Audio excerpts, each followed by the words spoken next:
Good morning everyone. In this session we are going to see the state variable model for the single area as well as two area system.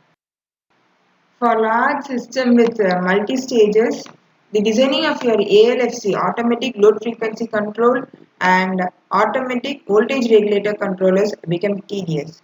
So we go for a computer oriented technique called optimal linear regulator or OLR design. What is the result of this OLR? It is a controller that minimizes both oscillation as well as the control effect. So this OLR is based on dynamic system model called state variable model. So we are going to design the state variable model. This OLR is based on the state variable model. For this state variable, always our input will be a del PC. So the input control input is represented by a small u. The inputs were provided with the integral of area control error. The state variables, we have to fix the state variables. The state variables are fixed based on the output of every block having the integrator or the time constant. Generally, to write a state equation, you require the input and the state variables. So now we have said the state variables will be the output of each block with the time constant or the integral. So the output of this block is your del xc. So we are considering del xc as state variable x1. The output of the turbine block is del pg. So the second state variable will be x2, that is del pg of s, and the third state variable will be the output of this generator power system, that is a x3. The output of this is del f of s, right? So from this block diagram we are going to write the equations, and also we are going to assume our kg and kt values are equal to 1. So now we are going to write the expression for del xc. Del xc is equal to 1 by 1 plus s into tg into the difference between this del pc minus del f of s by r. So this will be a del xc. So the expression is represented in equation 1. The second equation is here del pg, second state variable del pg. It is given as 1 by 1 plus s into tt into its input is del xc. The third term del f of s is given as kp by 1 plus s into tp, and here we are having a summing point. It is the difference between del pg minus del pd. So above three equations are rewritten as these three equations.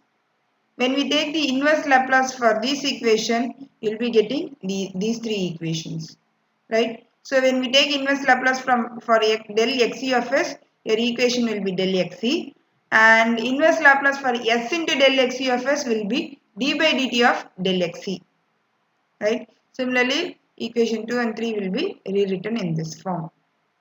Now we are just keeping this d by dt of del xc term alone in the left side and bringing the remaining terms to the right side. Your expression will be represented like this.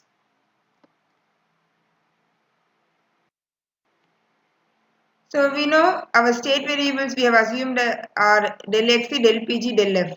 So we are going to assume it as x1, x2, x3 with the input variable u, that is del pc, and the disturbance p as del pd. Now normally our state equation will be represented as x dot equal to ax plus bu plus j into the disturbance vector. So x will be a state variable and u will be your input and p will be a disturbance. So the previous three equations are rewritten as x dot 1, x dot 1, x dot 3, and your del x is replaced by x1. Here we have written d by dt of del xc. If you see the previous equation, so that is replaced by x1 dot, and your x3 is del f. If you see the equation, you will be able to understand it. So in state variable form, we have represented it like this. So these are the three basic equations after taking a Laplace transform. These three equations are represented in state variable form. So this is your x1 dot, x2 dot x3 dot. So we have replaced it, and your del x is replaced by x1, and del pg is replaced by x2, and your del f will be replaced by x3. Now this will be again, we can write in the state variable form in a matrix form. So x1 dot x2 dot x3 dot is equal to matrix. This will be a matrix, A into x plus B into U plus J into P. So this is your final state variable form for your single area system.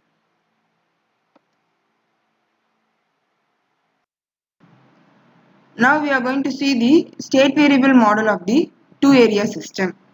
So this will be the area 1 and this will be the area 2. Both the areas are interconnected via the tie line.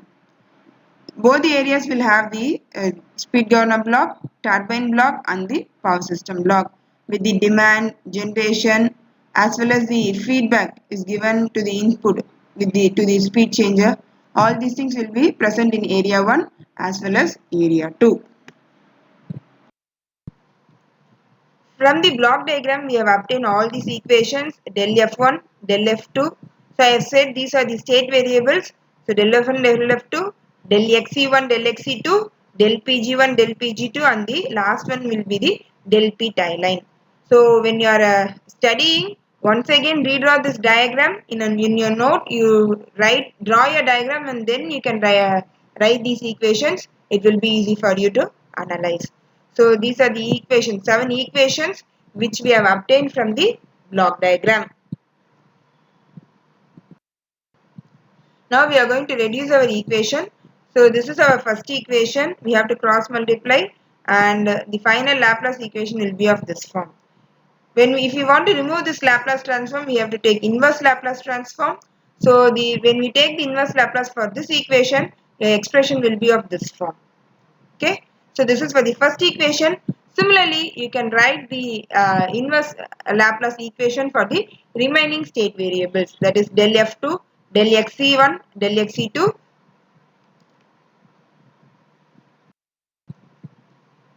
And these are the equations for your del Pg1, del Pg2, del P tie line after taking inverse Laplace. So totally we have 7 equations after taking our inverse Laplace. Okay. Now we are going to write in the state variable form. So your x1 to x7 will be your state variables. The original representation will be your del f1 will be represented as x1, del f2 will be represented as x2. Similarly, all your del xe1, del xe2, del pg will be represented as x5, del pg2 will be represented as x6 and del p tie line will be represented as x7. We have considered it as 7 state variables. Sometimes they will be considering as 9 state variables, including your proportional constant k. Those proportional constant will also be considered for area 1 and area 2. We have reduced it to 7.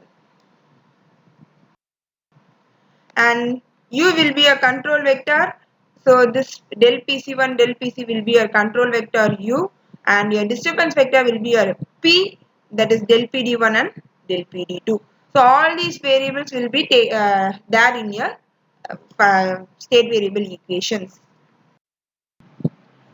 In previous slides we have formed the differential equations. Now in this slide all those differential equations have been represented in the state variable form in terms of x1, x2. So this x1 up to x7 will be the state variables, p will be the disturbance vector, p1, p2 will be the disturbance vector, and u will be the input vector. Here all the equations have been represented in the matrix form.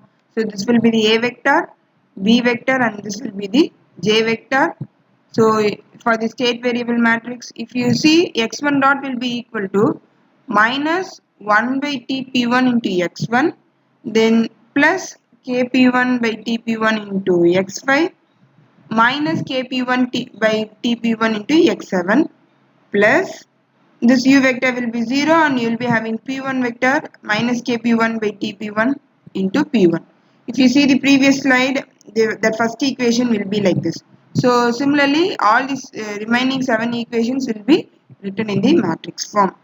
So finally we are representing this as x dot equal to ax plus bu plus j into b vector. So this is the final matrix for the two area system under state variable model. Thank you.